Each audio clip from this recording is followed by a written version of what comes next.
আমার নাম আব্দুল আহাদ খান জামাল। আমি স্বেচ্ছাসেবক দল সিলেট জেলার আহ্বায়ক, সাবেক সহসভাপতি ছাত্রদল কেন্দ্রীয় সংসদ।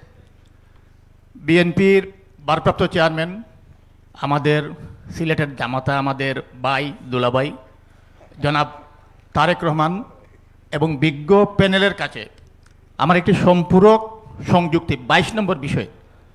এখানে শহীদ মুক্তিযোদ্ধাদের রাষ্ট্রীয় মর্যাদা ও স্বীকৃতি প্রদান করায় আমরা ধন্যবাদ জানাচ্ছি যে আমরা বিএনপি মহান স্বাধীনতা যুদ্ধে নেতৃত্বদানকারী আমাদের নেতা, মহান স্বাধীনতার ঘোষক শহীদ রাষ্ট্রপতি জিয়াউর রহমানের দল, এটা অন্তর্ভুক্ত করে শহীদদের সম্মানিত করা হয়েছে।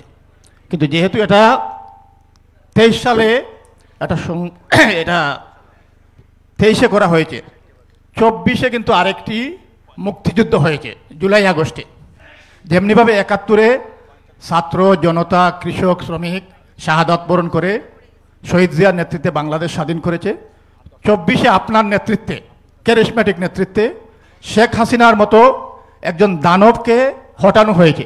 এই 24-এর আন্দোলনে যারা শাহাদাত বরণ করেছে, গুম হয়েছে, খুন হয়েছে গত 16 বৎসরে, আমার অনুরোধ এই 22 নম্বর অধ্যায়ে তাদেরকে সম্পৃক্ত করা হোক, যাতে তাদেরকে রাষ্ট্রীয় মর্যাদা প্রদান করা হয়।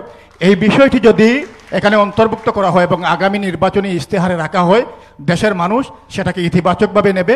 আপনার মাধ্যমে আমার প্রস্তাব, যারা শাহাদাত বরণ করেছেন এবং যারা গুম হয়েছেন তাদেরকে রাষ্ট্রীয় মর্যাদা যেন দেওয়া হয়, সেটা বিএনপির পক্ষ থেকে স্পষ্ট ঘোষণা আপনার মাধ্যমে দেওয়া হয়।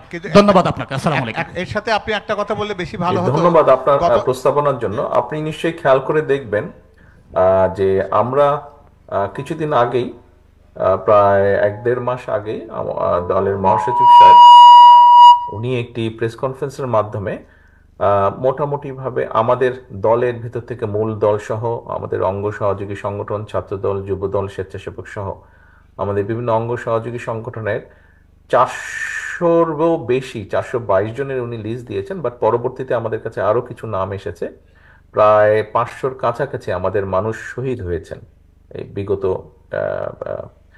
যে 5 তারিখে জুলাই আগস্টের যে আন্দোলন, সেখানে আমাদের দলের অবস্থান থেকে আমরা আমাদের নেতাকর্মী যারা শহীদ হয়েছেন সেটা আমরা লিস্টটা তৈরি করেছি। আমাদের দলের বাইরে যারা হয়েছেন সেটা তো আমাদের পক্ষে এখনই সম্ভব না, সেটা অন্তর্বর্তীকালীন সরকারের হয়তো করা উচিত ছিল বা হয়তো তারা করছেন। বাট আমাদের অবস্থান থেকে আমরা ইনশাল্লাহ সরকার গঠন করলে আমরা আমাদের দলের বাইরেও যারা শহীদ হয়েছেন জুলাই আগস্টের আন্দোলনে, অবশ্যই আমরা পুরো লিস্ট এবং তারা আমরা করব তাদের লিস্টটা। এবং আপনি যেরকম একটি প্রস্তাবনা দিলেন, এরকম একটি প্রস্তাবনা বিবেচনা আমাদের রয়েছে, এরকম একটি চিন্তাভাবনা আমাদের রয়েছে। কাজেই অবশ্যই যেই মানুষগুলোর আত্মত্যাগের মাধ্যমে আমরা আজকের এই স্বাধীনতা, এই মুক্ত পরিবেশ অর্জন করেছি, অবশ্যই তাদেরকে আমাদের যথাযথ স্বীকৃতি দিতেই হবে। তবে একই সাথে বোধহয় এটাও খেয়াল রাখা দরকার যে গত 17 বছর ধরে এই স্বৈরাচার বিরোধী আন্দোলনে আমাদের দলের নেতাকর্মীরা যারা গুম খুনের শিকার হয়েছেন, তাদেরও কিন্তু এই সম্মাননা পাওয়ার একটা অধিকার আছে। কারণ শুধু জুলাই আগস্টকে যদি আমরা ধরি তাহলে কিন্তু এটা খণ্ডিতভাবে এটা হয়তো উপস্থাপিত হবে।